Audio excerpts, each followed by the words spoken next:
రావాల్సిన మాస్ జాతర చల్లగా జారుకోవడంతో ఈ వారం ఇక మాదే అంటూ పలు చిన్న సినిమాలు బాక్స్ ఆఫీస్ పై అటాక్ చేసేందుకు సిద్ధమయ్యాయి. వీటిలో 2 సినిమాలు పండక్కి బరిలో దిగుతుంటే మరో 3 సినిమాలు 2 రోజుల తేడాతో వచ్చేందుకు రెడీ అయిపోయాయి. మరి చవిత పండుగని టార్గెట్ చేసి ఆ సినిమాలేంటో ఇప్పుడు మీరే చూసేయండి. వస్తానన్న రవితేజ వెనక్కి వెళ్లిపోయాడు. దీంతో ఈ గ్యాప్ ని మేము క్యాష్ చేసుకుంటామంటూ ఏకంగా 5 సినిమాలు బాక్స్ ఆఫీస్ పై అటాక్ చేసేందుకు రెడీ అయ్యాయి. వీటిలో నారా రోహిత్ హీరోగా, వెంకటేష్ నిమ్మలపూడి దర్శకత్వంలో సుందరకాండ ఒకటి. శ్రీదేవి, విజయ్ కుమార్, వృత్తి, వాకాని హీరోయిన్స్ గా నటించిన ఈ సినిమా కథ విషయానికొస్తే, తను పెళ్లి చేసుకోబోయే అమ్మాయికి కొన్ని క్వాలిటీస్ ఉండాలనుకుని అలాంటి అమ్మాయి కోసం ఎన్నాళ్లైనా వెయిట్ చేస్తుంటాడు రోహిత్. ఇక కుటుంబ సభ్యులు, ఫ్రెండ్స్ మాత్రం ఎలా అయినా తన పెళ్లి చేయాలనుకుంటారు. అలాంటి సందర్భంలో ఒకేసారి తన లైఫ్ లోకి 2 అమ్మాయిలు వస్తే వారిని ఎలా హ్యాండిల్ చేశాడనేది సినిమా కథ. లైన్ పరంగా బాగానే ఉన్నా లైట్ లో ఉన్న నారా వారు ఆడియన్స్ ని ఎంతవరకు లాక్కొస్తాడనేదే ప్రశ్న.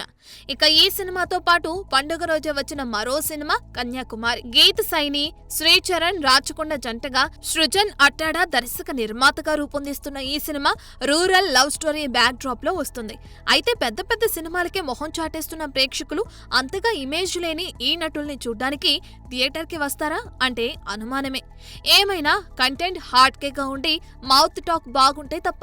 ఇక వీటికి 2 రోజులు అంటే ఆగస్టు 29న ఏకంగా 3 సినిమాలు బరిలోకి దిగడానికి సిద్ధమైపోయాయి. వీటిలో త్రిభాణాధారి పార్పరిక్ ఒకటి. సత్యరాజ్, వశిష్ఠ, ఎన్ సింహ, ఉదయభాను లీడ్స్ రోల్స్ లో తెరకెక్కిన ఈ చిత్రం మహాభారతంలో ఘటోత్కచుని కుమారుడు బార్బరీకుడు పాత్ర ఆధారంగా తెరకెక్కింది. మరి సినిమాని ప్రెజెంట్ చేస్తున్న స్టార్ డైరెక్టర్ మారుతి స్ట్రాటజీలు ఏ మేరకు ఫలిస్తాయో చూడాలి. ఇక దీనితో పాటు వస్తున్న మరో సినిమా అర్జున్ చక్రవర్తి. విజయ్ రామరాజు హీరోగా వస్తున్న ఈ స్పోర్ట్స్ డ్రామా నల్గొండల కబడ్డీ ప్లేయర్ నాకులయ్య లైఫ్ ని బేస్ చేసుకుని తీసినట్లు తెలుస్తుంది. మరి రియల్ ఇన్సిడెంట్స్ ప్లస్ ఫిక్షన్ కొంబోలో వస్తున్న ఈ సినిమా ఆడియన్స్ ని ఏ మేరకు అట్రాక్ట్ చేస్తుందో చూడాలి. ఇక ఈ 2 సినిమాలతో పాటు పరం సుందరితో జాన్వి కూడా అదే రోజున పలకరించడానికి సిద్ధమవుతుంది.